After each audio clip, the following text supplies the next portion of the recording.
at this time of day. So that's why you'll see me in glare here. But welcome and thanks for coming.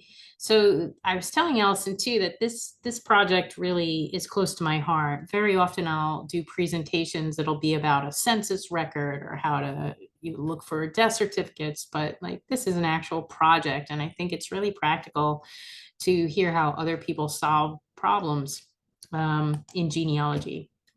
First off, this is often my experience when I go to a cemetery. You'll see me standing there with my arms spread out. I'm trying to figure out where a plot is because very often my family does not have markers. They were not wealthy.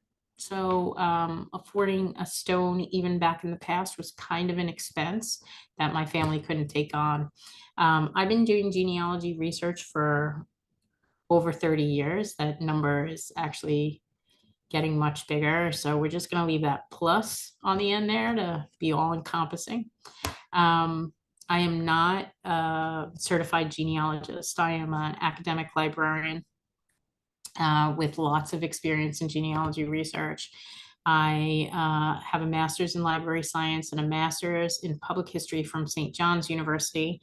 A lot of people ask me what master's in public history is. But public history is making history accessible to the people, and a big branch of it is genealogy. So I teach pre-service librarians how to do genealogy research or to assist others in doing genealogy research as a librarian. A lot of people ask me how I got started in genealogy research. Maybe I don't know if you see my little picture board over here. I'm going to move it to this corner. When I was a preteen, I went to a family reunion, the Losi family. They were my Grandpa Earl's mother's family. And while we were there, my grandma's brother, Richard, showed up with his wife. And I thought, well, that's nice. You get this big family, but they're not Losis. And my grandmother said, oh, yeah, Aunt Jeanette is a Losi. And I could not get my head around that. And so then I said, oh, that's kind of nice. Did they introduce you to each other, or did you introduce them to each other? And my grandmother told me this story. She said, when her brother Richard got engaged, her parents decided to throw them an engagement party. And that's when they all met Aunt Jeanette. And my grandfather said to her, what's your last name? And she said, Losi. And he said, that's my mother's last name. And they proceeded to try to figure out how they were related.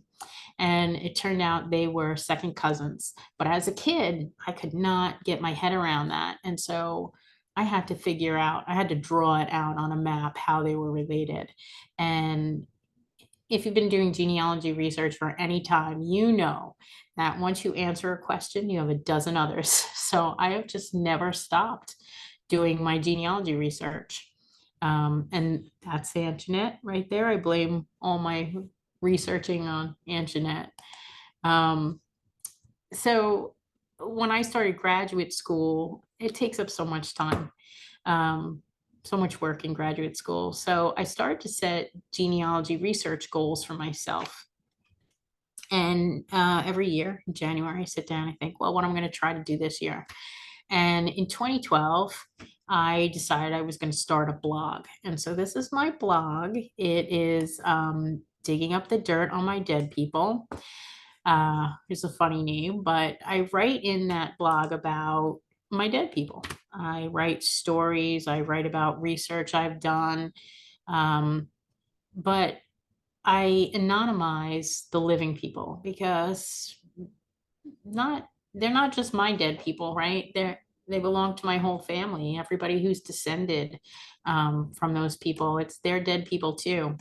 And some of the topics I cover in my family history tend to be a little scandalous. The most scandalous of which is this man here. This is Victor Henry II. He is my great great grandfather. And Victor Henrys do not do well in my family history. So we're going to learn about Victor Henry II as well as Victor Henry I. And so Victor Henry I, whose headstone was broken, he died of throat cancer in his mid 50s. and he had many children that died very, very young. Victor Henry II, pictured here, had a very scandalous demise. And Victor Henry III, this man's son, drowned in a boating accident at the age of 38. So Victors don't do so great in the Henry family. This Victor Henry II, he died on June 23rd, 1908. He committed a murder-suicide. Now, in on June 24th, the following day, President Grover Cleveland died. Now, that's probably nothing to do with this story, except that had Victor Henry waited a day, this might not have ever made the news. Because after that, the newspapers were just filled with articles about the life of Grover Cleveland. And because it was the day before, I was able to find newspaper articles about the murder-suicide. These are just four, all taken from the Brooklyn Daily Eagle, and which was a newspaper that covered the city of Brooklyn, as well as world events, state things that happened in New York, local history, topics that you would want to research in. So it's a great newspaper, but there's all these articles about Victor Henry. This woman up in the right-hand corner, that is his wife, Anna Hinch Henry, and this was his victim, Mary Hinch Cassidy. And you'll notice something about those women right away is they have the same maiden name. So Victor killed his wife's cousin, Mary, and then he turned the gun on himself. This murder-suicide left four orphaned Cassidy children, and it left Anne, his widow, with three children of her own. But I try to put my mind into what the family would have experienced with this. And it wasn't just the loss of Mary and Victor, it was a series of deaths that occurred in that family. Between 1896, Victor Henry I's death, Victor Henry II's father, there were about a dozen significant deaths in Victor II's life. His father died in November of 1896, then his niece in 1898, his daughter in 1899, his brother in 1902, his sister in 1904, his son in 1905, another son in 1906, his brother in 1906, and his mother in 1907. And then Mary Cassidy's husband died in 1908, and just a few months later, Victor kills Mary Cassidy. So her four children lost their father and their mother in a short period of time. And again, my great-grandfather lost his dad and was raised solely by his mother. Now, this here are some family photos. For a long time, I sort of ignored my Henry family research. Not really ignored so much as my father's cousin Roseanne who we call Aunt Ro, had done Henry family research genealogy long before I was even born. She was working on that family tree, that shared side of the tree. And so I sort of trusted her research. I wouldn't say I really copied it. I mean, I vetted the documents that she gave me to make sure I was doing it right. But I didn't really explore it. And I tell my students all the time that that's a mistake. You really want to dig into the information that you're finding about your family and like really make sure you know your family history. So these are just some photos of the Henrys. This man here is Charles Henry. He was the son of Victor Henry II. And that's my grandma seated here. And these are other pictures of Victor Henry II's son, Charles. This is him at 2. This is him at, I think he's about 12 there. And this is him in his World War I uniform. So this family has like great concern for their history. They take good care of their history. And during COVID, I was kind of bored. and I needed a project. And at the same time, my cousin Jenny, this pretty woman there in the middle, um, she's a Henry cousin. She had decided that she was going to add some names to an existing headstone for her mother's side of the family, our unshared side of the family. Now, my grandma is the young girl seated there at the bottom, but her grandma is this young girl in the middle. She was the oldest of the sisters, and my grandma's the youngest of the sisters. So we're second cousins. So Jenny was working on a genealogy problem, and I was like, oh, I want to do that. And so I decided that I would visit the graves of all my great grandparents, my great great grandparents, and my third great grandparents. The goal was to visit the ones I had never been to before, and I was going to blog about the experience. And so the first step to this was to look at my family tree. Now, this here is the Henry branch of my family tree. And the ones colored in green are people whose graves I've been there already. In fact, I go to my great grandfather's grave quite frequently. Um, and then the one in gray here, Jane Kavanaugh, these are people that I knew I would not be able to locate.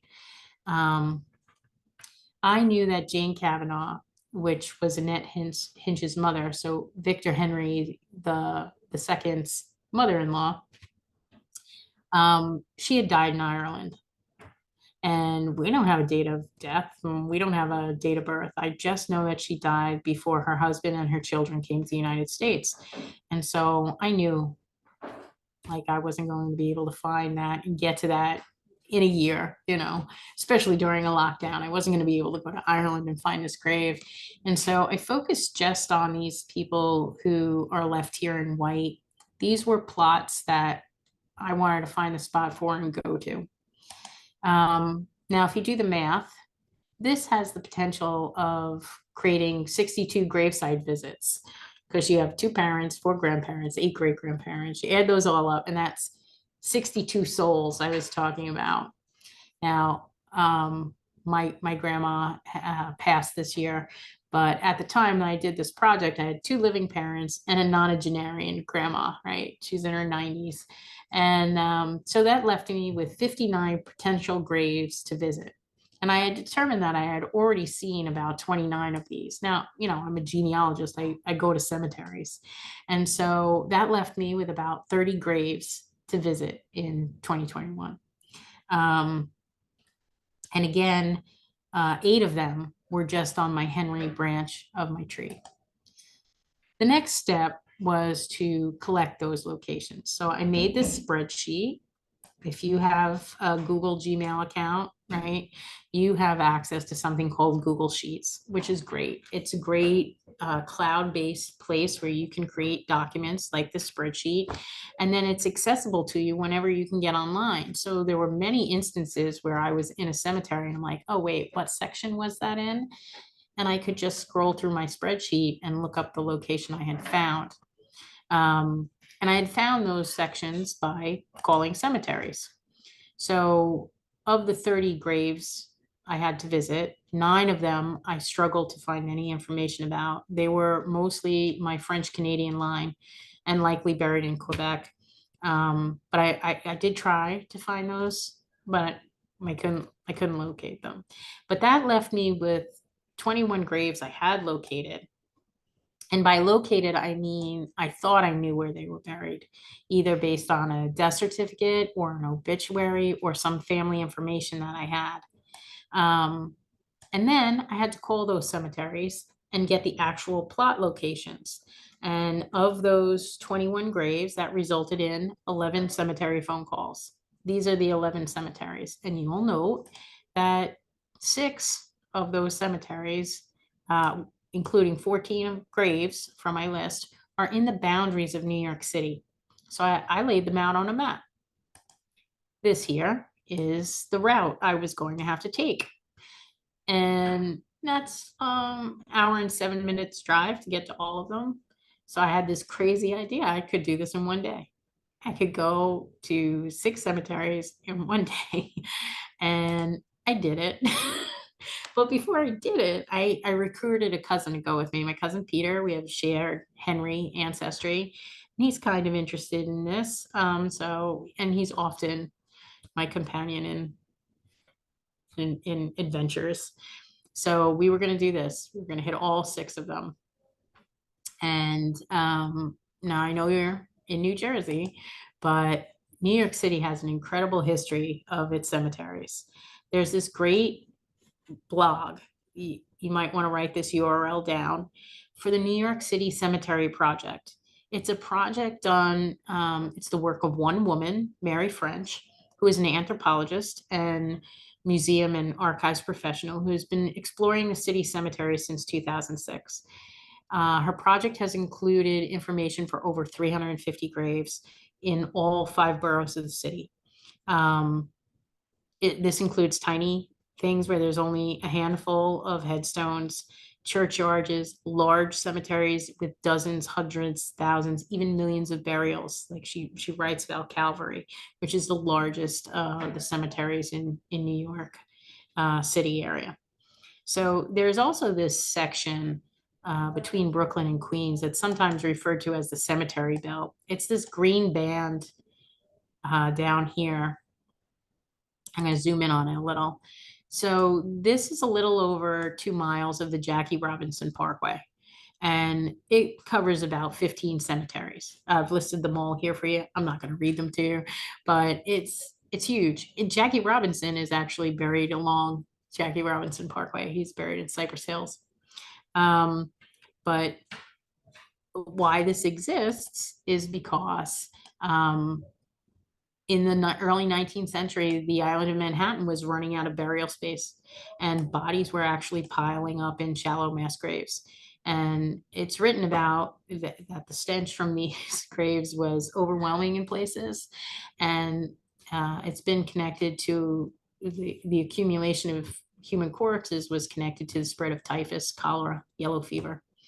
So in 1847, they wrote this Rural Cemeteries Act, which allowed religious institutions and other tax exempt entities to purchase these properties specifically for cemeteries in these underdeveloped areas. And part of the reason it was undeveloped is because it's terribly rocky there.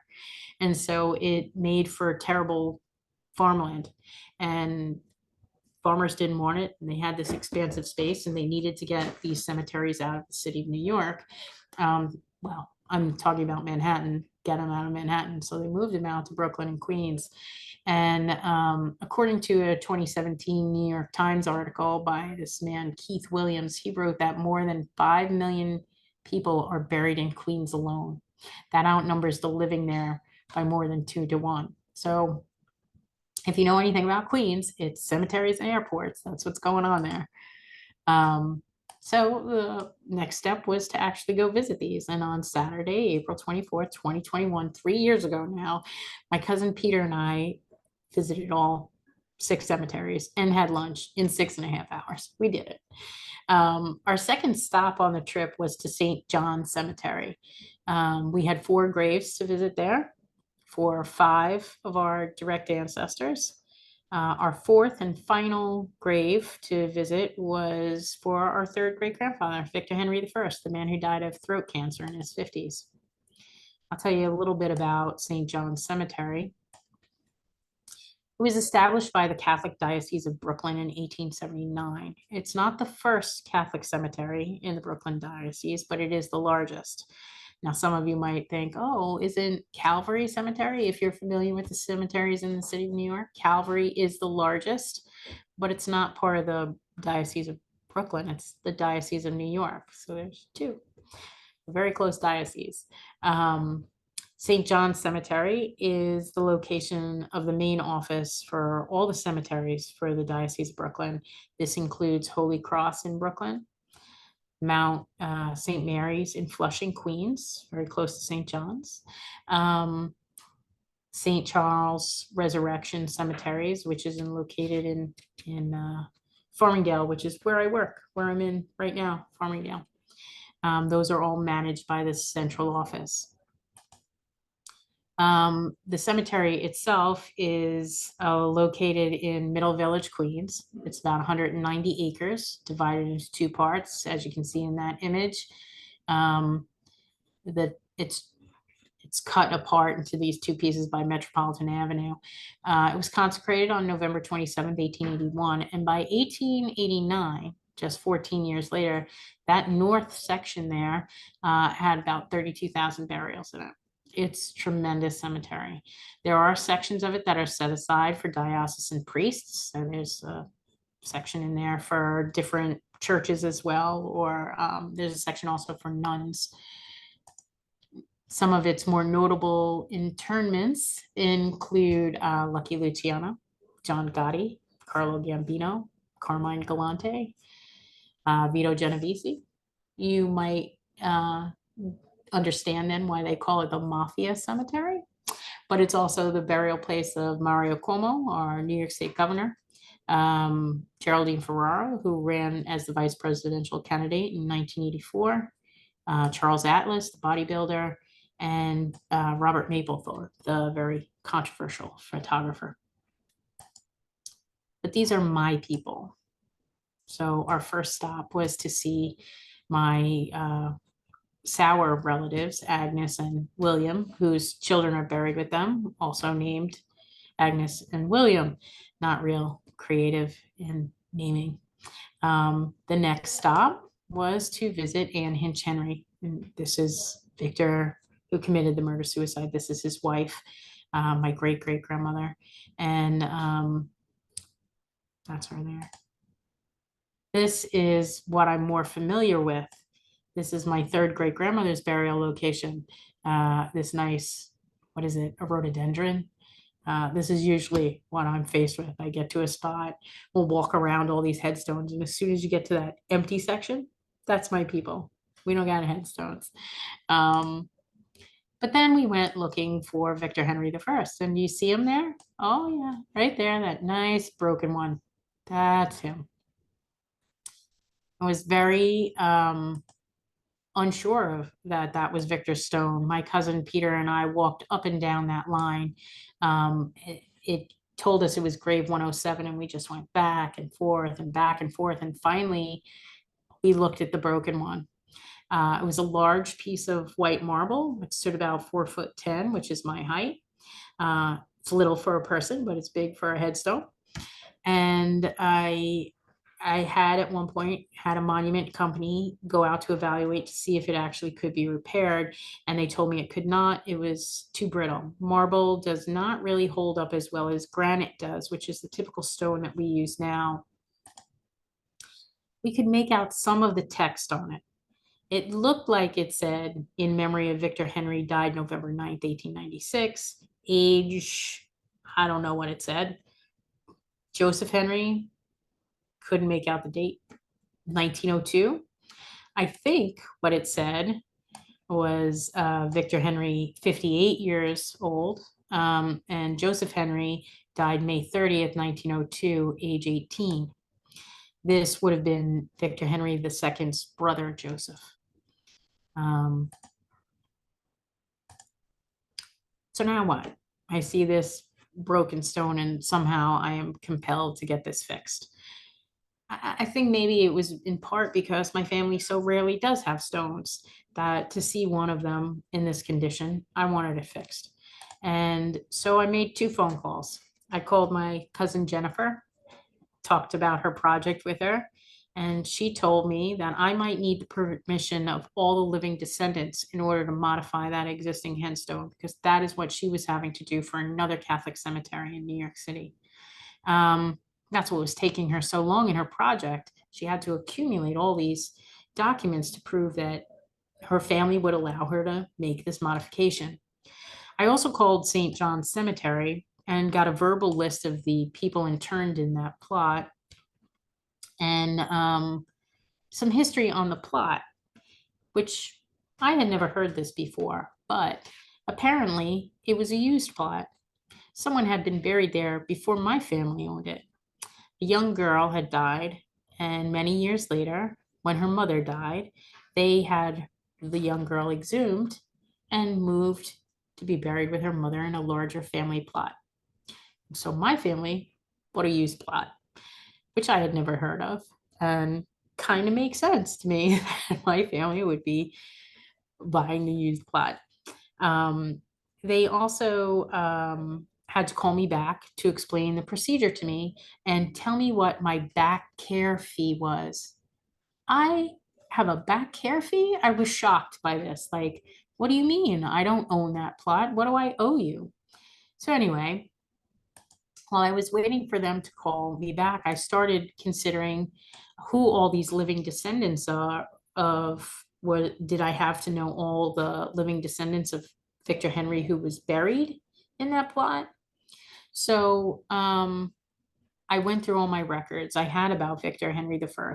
I knew he was born in Switzerland in March of 1838. I knew that because the 1900 census tells you what month and year people are born. So I had that.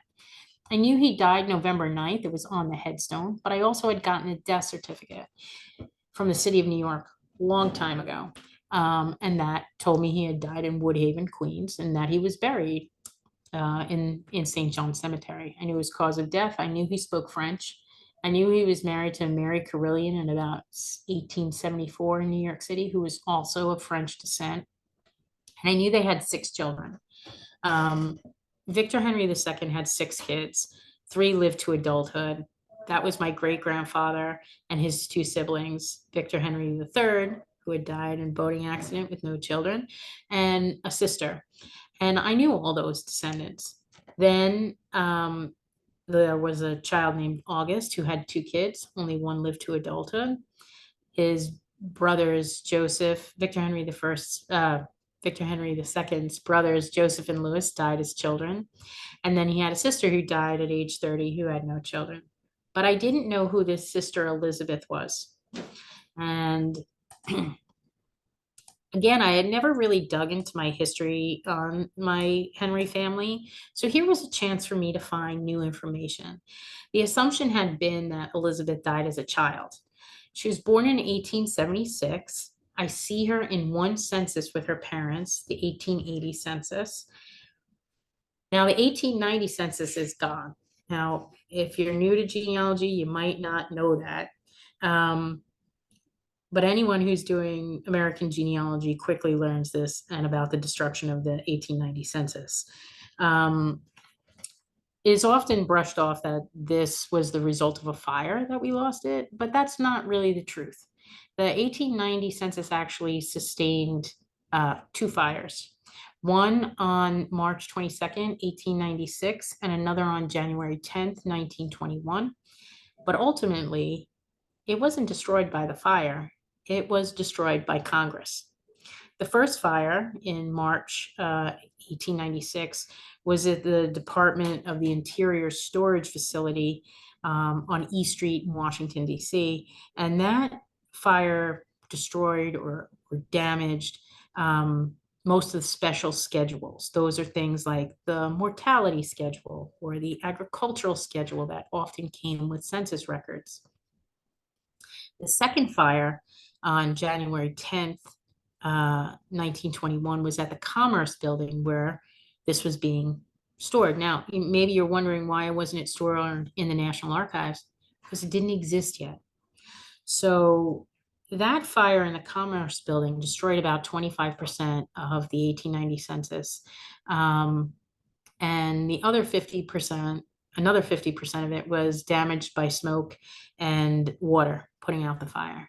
And then what remained of it, the damage records sat in a warehouse until Congress authorized its destruction on February 21st, 1933. But the actual destruction didn't take place until 1935. Based on the existing aggregate data, that's the information they pull together immediately after a census is taken. This 1890 census represented about a 25% population increase from the previous census in 1880. That's a huge growth. And that increases in part due to the tremendous amount of immigration that was happening between 1880 and 1890. Now, it also reflected a great amount of movement westward, right? We were expanding. And the other thing about it that's sort of interesting is that it was the first census that they used a machine to tabulate the data. They used something called the holorith machine. And the questions that were answered in that particular census addressed immigration, naturalization, military service, and something called the maternity questions, where they asked every adult female how many times she had given birth and how many living children she had. That's great information if we had it. But again, it was destroyed. Now there is a remaining 1% of these records that perhaps you are lucky enough to find your family in. That 1% consists of about 6,000 names from the states of Alabama, Georgia, Illinois, Minnesota, New Jersey, New York, North Carolina, Ohio, South Dakota, Texas, and the District of Columbia. Now, my family's not in there, even though they were from New York, but those fragments are really from census departments that didn't return their records on time. So if you come from unpunctual people, you might be lucky to get your names in there. There have been far too many instances in my own research when making the jump from the 1880 to the 1900 census has proved impossible. And my family made this assumption. We just made this assumption that we saw her in 1880. We don't see her with the family in 1900. Maybe she married, maybe she died. Maybe she died as a child. We just left it at that. We didn't really explore it. So I went looking to see if I could find anything about Elizabeth's marriage or death. I used FamilySearch.org to search the New York City municipal death records because their search engine allows you to fill in a father's name. So my search data just reflected Elizabeth and that her father's name was Victor Henry. And that search resulted in one record for a Lizzie Dietman, born in 1876, which I expected, who died on the 9th of August, 1904, from Woodhaven. That's where the family was, and who was buried in St. John Cemetery. So I now knew I had to track down the sister Elizabeth. This is what it looked like, the record. And it turned out that her last name wasn't Dietman, it was Dealman. She had married a man named Henry Dealman on the 11th of March, 1893 in Woodhaven, and that they had at least 6 kids. All but one seemed to have survived to adulthood, really. And I didn't need to go any further though, because the cemetery called me back and they told me that I would need to prove my lineage back to the man who owned the plot, which was Victor Henry II, my great-great-grandfather. So I knew all those people. So I just called them up, right? They had told me that Victor Henry had purchased the plot to bury his father in 1896, that there were 3 bodies in the plot, not just Victor and Louis and Joseph who were listed on the headstone, but there was another brother, Louis, who had been interned in there in 1906. Now the ages the cemetery had for those individuals was different than the ages I calculated them to be. So I'm not sure which records are inconsistent about their ages. But they told me that this plot was considered full. And when I inquired as to when the stone broke, they told me it broke in a tornado in 2010 and that they had tried to contact the plot owner. Both of those details did not sound right to me because Victor Henry II, he committed suicide in 1908 and he's buried in Cypress Hill Cemetery. So Catholics at that time who had committed suicide were not allowed to be interred in Catholic cemeteries. So he was not buried in St. John. So I'll give them that. But tornado, like, why don't I remember this tornado, right? In New York, we don't get tornadoes, but we did. The stone broke on September 16th, 2010. I knew the exact date. There was this tornado that ripped through Queens, and it killed one woman when a tree fell on her car while she was driving on the Grand Central Parkway. So I found articles about this tornado. It was a very unusual occurrence, but apparently that's when this stone broke. They also talked to me about cost. They told me that there was a back care fee of nearly $2,400 that I owed. I owed this. I never even saw this thing until I found it broken. But that's how much I was going to have to pay in order to replace the stone. I would also need to pay for perpetual care going forward with something called an endowment, which is $750 at the time that I did this. There was also a fee to remove the stone. Got to pay for that. I had to pay to have a permit for someone to come in and put a new stone in. I actually had to also buy a stone, right? And the stone is about $3,000, which this just blew me away that I was going to owe, I was going to need $4,000, $5,000 to do this. Not to mention that I needed to produce the documentation proving my lineage back to the plot owner. Now, my first question was, how was I going to afford this? And my second question is, if I didn't have 30 years of genealogy research experience, how long would this take me to get the proper documentation to do this? And the answer to both of those questions is really family. So in order to get anything done, you have to be able to network, right? So I reached out to cousin Jenny, who put me in touch with a monument dealer she was dealing with for a local Catholic cemetery in the same general area. And she also went ahead and set up a private Facebook group just for family members and created a GoFundMe page to raise money to replace that stone. In the meantime, I reached out to Aunt Ro, remember her? She had been doing the research for years and years before I was born to see if she could supply me with any additional documentation to what I already had. I then reached out to St. John Cemetery's Stoneworks division and accounting to try to negotiate that back care fee. And I contacted that monument dealer. So you have to be able to network, right? And social media is really one of the best ways to pull people together. There's a lot of evil and negative sides of using social media too, but one of the positive things is it can pull people together in far off locations. So this group doesn't accept members who are not related.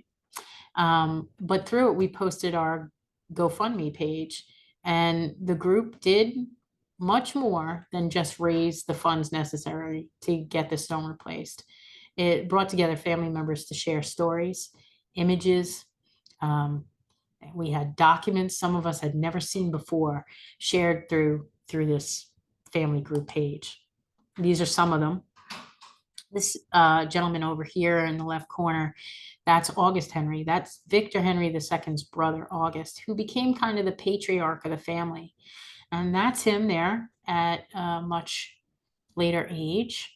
This is also him over here in the tie in this picture on the right. And in this photo is my great grandmother. So this is her husband's uncle is this man with other family members who I had never seen before. I also got this picture on the lower left that I had never seen before. That's my grandmother in the front, the little girl. I'd never seen this picture. And this is Jenny's grandma up here, the short haircut. We also found some documents on the Dealmans. This is a photo of the one living William Dealman, the son of Elizabeth Henry Dealman, who we were able to find some information about. But it was neat. It was neat to be able to gather stuff together as a group and to connect with cousins we didn't know or hadn't seen in decades. The GoFundMe page, this is a great fundraising tool. It does, however, charge a fee. So I recommend you just have your family send you some checks or hand you some cash or use a utility like Venmo where you can send money electronically to people.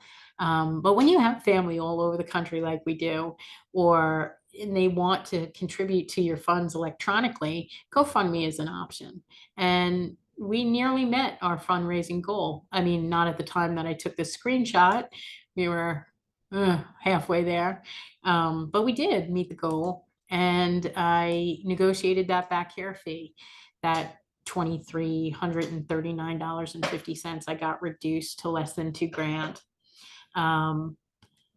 And that included the endowment.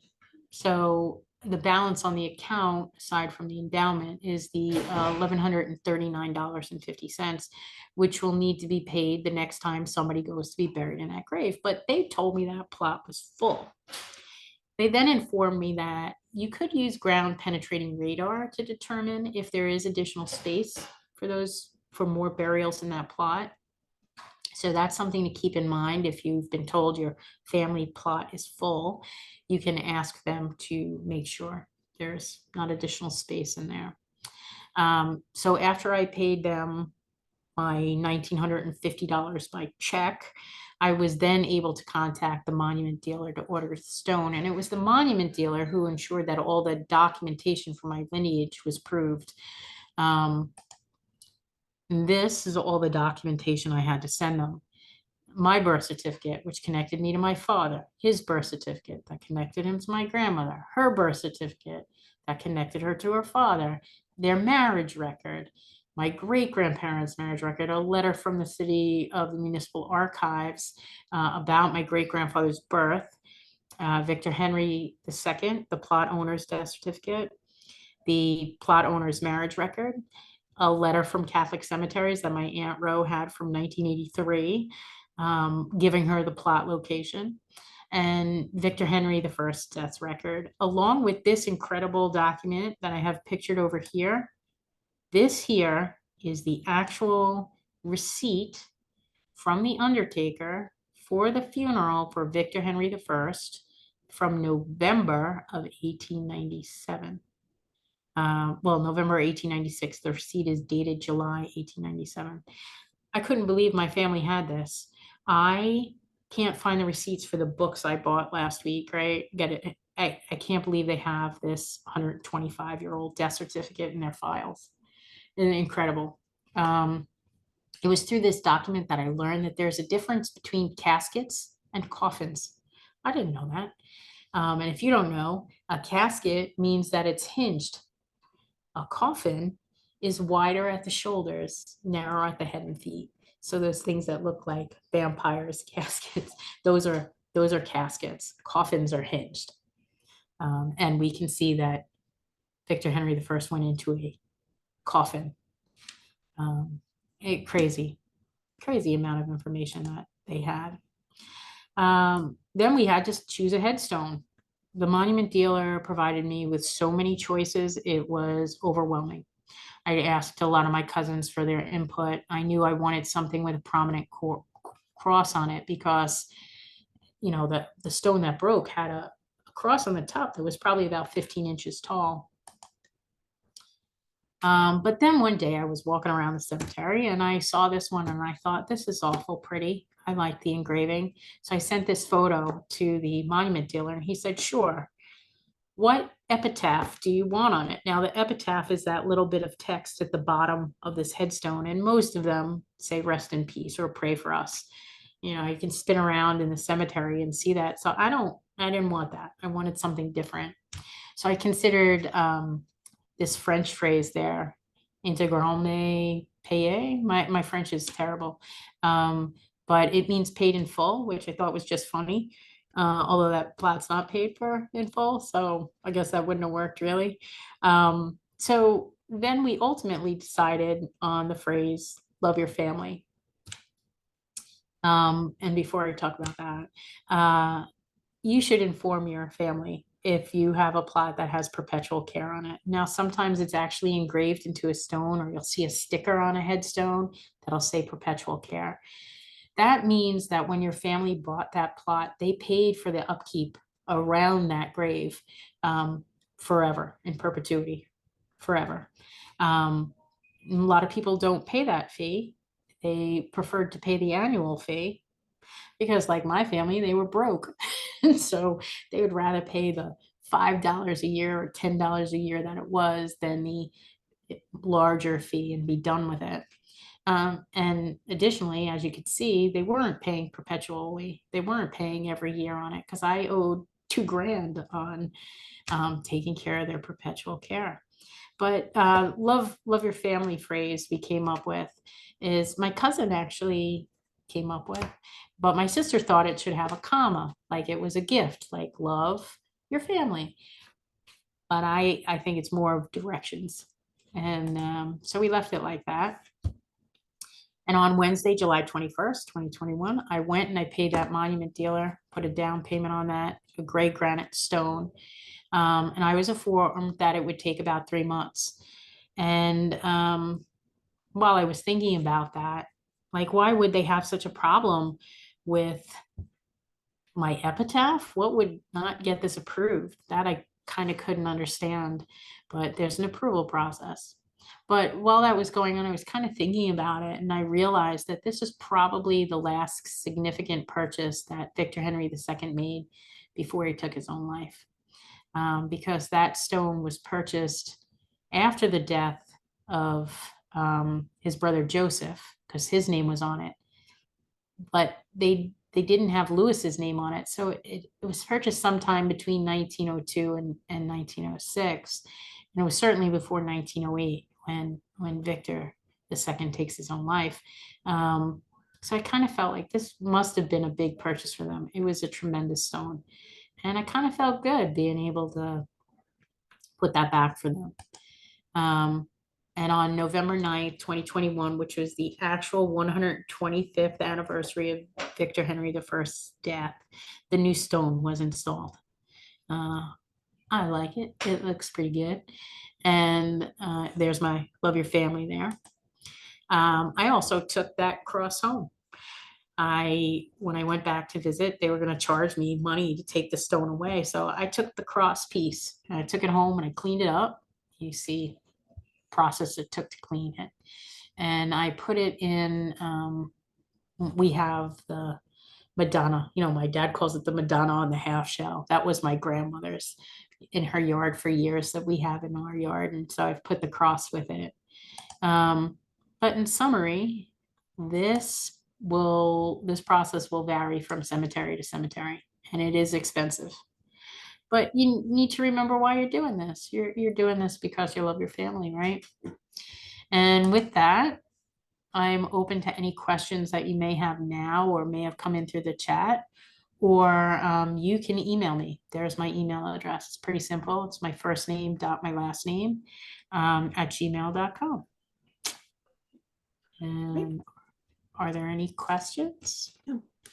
April, this has been so informative. Thank you so much. Thanks for having me. Yeah, absolutely. Anybody, if you're shy, you can put the question in the chat, and feel free to unmute yourself and ask a question.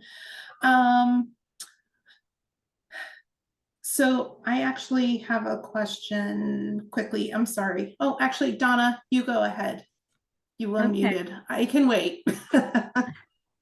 So I'm curious. I have a picture of a marker of my grandfather.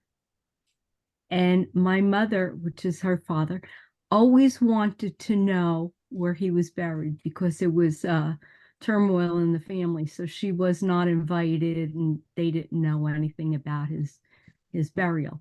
Okay. How would I find... Now, I've tried to get a death certificate and I can't get that either. Okay. Do you know where he would have died? I just know where he lived most of his life in Hudson County, New Jersey. Okay. So death certificates, unlike the federal census, vital records, birth, marriage, and death certificates are handled by the state. So the state of New Jersey will have his death certificate if he died in the state of New Jersey. Now, sometimes we make the assumption that where they lived is where they died. For years and years, I searched for my great-grandmother's death certificate. she's buried here in Sayville, New York, about an hour away from where I'm sitting. And I couldn't, for the life of me, find a death certificate until I found the obituary. And she didn't die in New York. She died in Florida while she was on vacation. Mm. So he may have lived in Hudson County. Could Mhm. he have died in a surrounding county? Could he have been somewhere else when he died? That's something to consider. But what I would start with is New Jersey. I would start with Hudson County, and I'd reach out to their municipal office and see what their process is for requesting a death certificate. Usually there's a fee involved. And the fee will be larger if you don't have an exact date. But if you do, because you're looking at the headstone, there might be Yes, a date on it, or at there least a is. year, Mhm. and that will help you to find it. Now, I've seen some mistakes on headstones too. So I would trust, though, that that date on that headstone has got to be close to the actual time of death. And I would contact New Jersey, and your librarians will be able to give you some information on how to go about tracking down a death certificate in New Jersey. Oh, thank you. Thank you. Yeah, the death certificate will tell you his plot location at the time of his death. Now, sometimes bodies are moved. Um, so maybe the one on the certificate is not the actual location that he's at, but that's the place to start. Okay, thank you very much. You're welcome. And just a reminder, if you are a Scotch Plains Library card holder, you do have access to Ancestry in the library. Unfortunately, we don't have we don't offer remote access in library access only, but we can set you up on a public computer and you can log on with your library card number, and we can help you out with that. Okay. Any other questions? Well, I have another one if nobody else has one. You can go ahead, Donna, keep going. Um, is it true, and I don't know, that they will not put the cause of death on a death certificate when you request it? That varies from state to state. Again, depending on what entity manages it, sometimes that information is redacted. It also can sometimes depend on the age of the death certificate, whether that information is redacted. I got my grandmother's death certificate. She died in 1973. I ordered it as soon as I was able to get it from New York State. It had to be 50 years on record. I requested it. It totally says that she had liver cancer. Wow.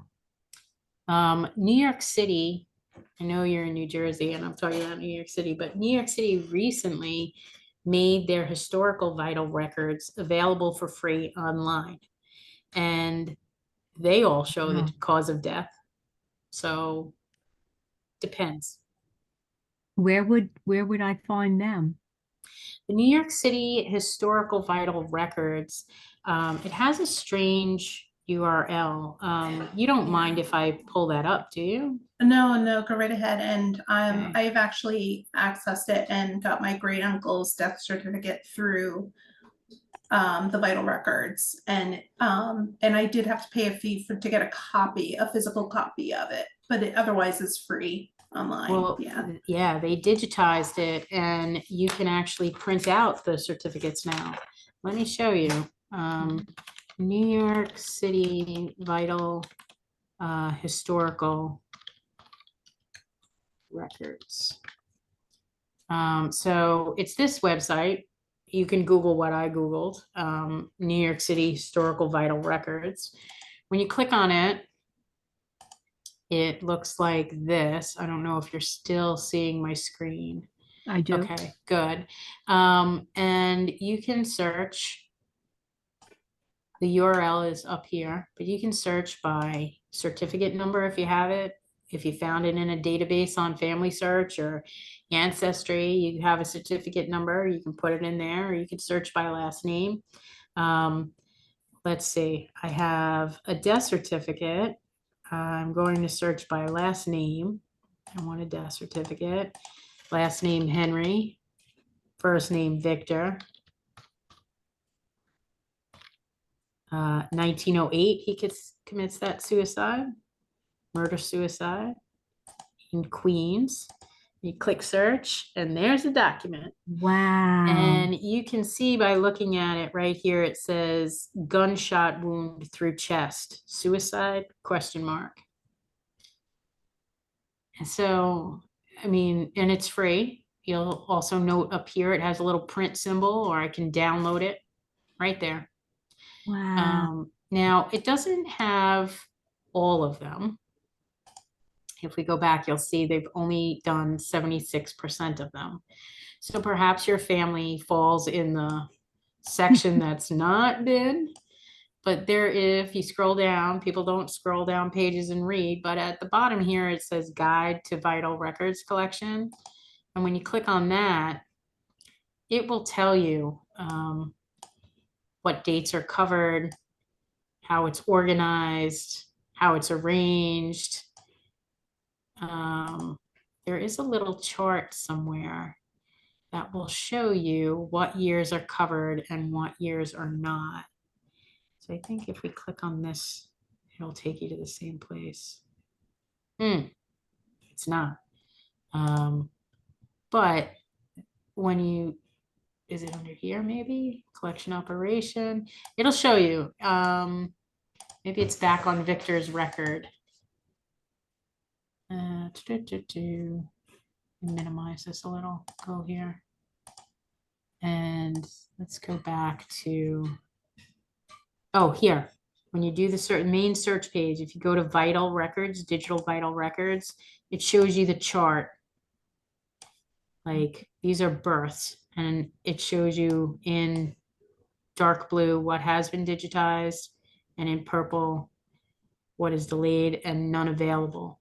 So if you look at deaths, they haven't done Manhattan, right? So between 1876 and 1919, which is a big spread, but all the other counties, all of Brooklyn is covered. So yeah, there's a lot out there. Do you know if they have this for New Jersey also? No, they do not have it for New Jersey. No, Every and state yeah, manages it differently. And it's usually easier to deal with the smaller municipality. So to start with the county where you think it occurred and see if they have information, and then move up to the state. So EDC, where to write for vital records. There's this website, where to write for vital records. This will tell you, you can either click on the clickable map, New York City, District of Columbia do it separate, or you can scroll down. And so you can go straight to New Jersey, and this will tell you how much it's going to cost and who you have to contact and what you need to know. And yeah. So, but you can usually start at the county level and see if what vital records they have. And that will vary from county to county. But when a death occurs, like a death certificate is created by the coroner or the hospital, a copy of it is made and sent to the county where the death occurred. The copy is then made and sent to the state. So there's like a chain of it. So I would ask at your municipal office in Hudson County. Okay. Terrific. Thank you. And what did you search for when you got this page? I did a search for CDC, where to write.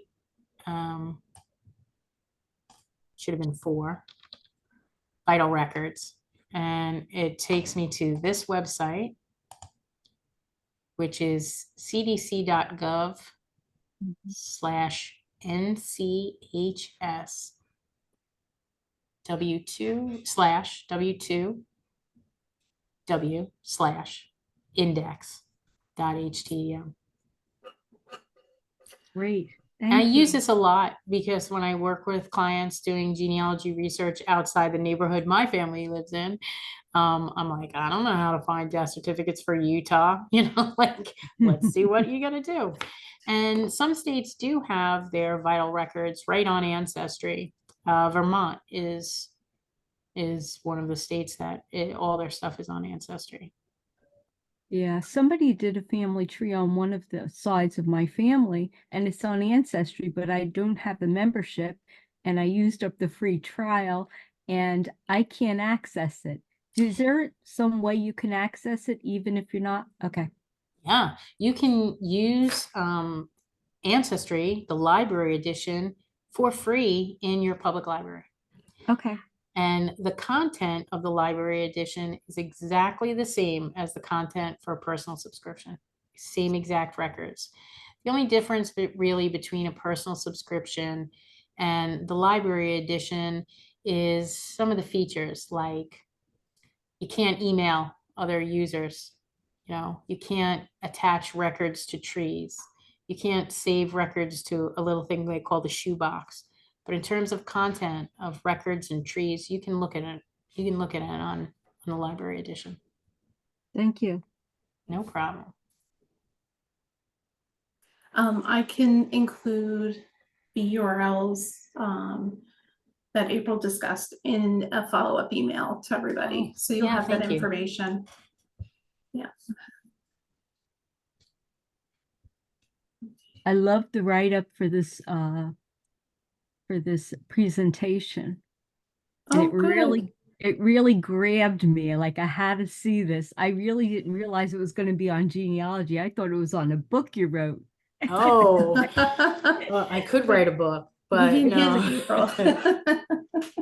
It was a great story. Thank you for sharing your life with Oh, us. thanks for coming. Any other questions? Jen, and so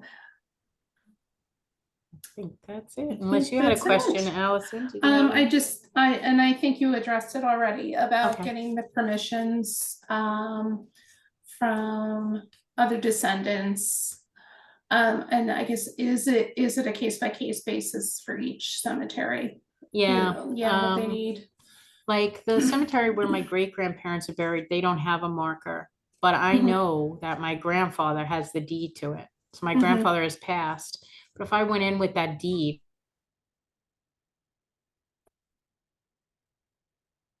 Well, you just froze up for me. So sorry.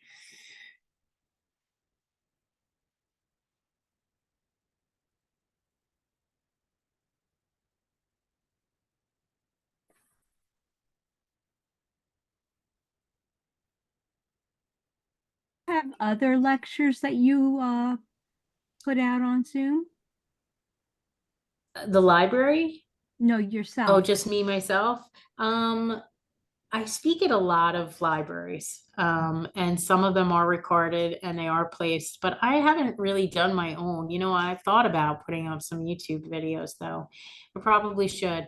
But Allison has asked me to speak a couple times. And so I'm always happy to come back if there's a topic they feel they need covered. Yeah. So if you have any suggestions, Donna, you can always send them to the library.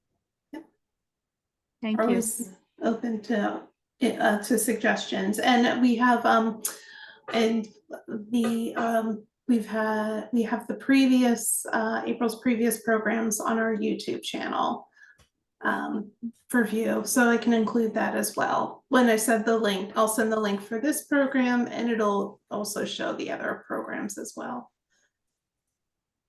Great. Thank you. Thank you. Okay. All right. Well, thanks for All right. having me. Thank I'm you always so happy to much come. again. Thank you, April. It's always really informative and my head is spinning. Of course, there's a lot of information. It's a lot of info. Yeah. Well, thanks yeah. again. You guys Thank be you. well. You too. Thank Thanks. you. Bye. Thank you. Bye-bye.